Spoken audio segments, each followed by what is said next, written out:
ഈ സിറ്റുവേഷൻ കുറേ പേർക്ക് റിലേറ്റ് ചെയ്യാൻ പറ്റുന്നതായിരിക്കും. എന്താണെന്നറിയോ?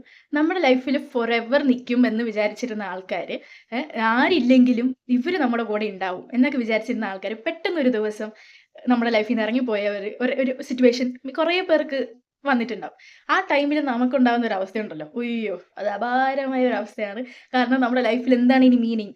നമ്മുടെ ലൈഫിൽ ഇനി കാരണം നമ്മൾ വിചാരിച്ചിരുന്ന എന്ത് സിറ്റുവേഷൻ വന്നാലും, എന്ത് സങ്കടങ്ങൾ വന്നാലും ഇയാള് നമ്മുടെ കൂടെ ഉണ്ടാവും എന്ന് വിചാരിച്ചിരുന്ന ആൾക്കാരായിരിക്കും. പക്ഷെ അവര് പെട്ടെന്ന് പോകുമ്പത്തേക്കും നമുക്കത് അക്സെപ്റ്റ് ചെയ്യാൻ കുറച്ച് ബുദ്ധിമുട്ടാവും, അല്ലേ?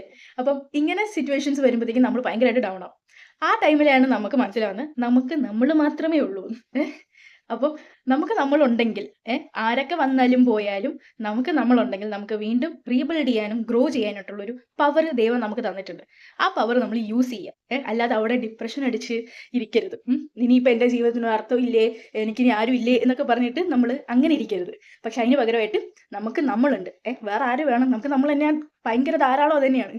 അപ്പം നമുക്ക് നമ്മളുണ്ട്. അപ്പം എന്താ പറയുക, ഗ്രോ ചെയ്യാനും ഇതൊരു റിഫ്ലക്ഷൻ ആയിട്ട് നമ്മൾ എടുക്കാനും നോക്കണം. അപ്പം എന്താ നമ്മുടെ ലൈഫിൽ കുറച്ചും കൂടെ ഒരു നല്ല രീതിയിലേക്ക് ഒരു അപ്ഗ്രേഡഡ് വേർഷൻ ആയിട്ട് നമ്മൾ മാറും. സോ നമുക്ക് നമ്മളുണ്ടെങ്കിൽ എല്ലാം സെറ്റാണ്, എല്ലാം ഓക്കെയാണ്. സോ ലവ് യുവർ സെൽഫ് എന്നിട്ട് മുമ്പോട്ടങ്ങ് പോവുക. അപ്പം ശരി എന്നാ.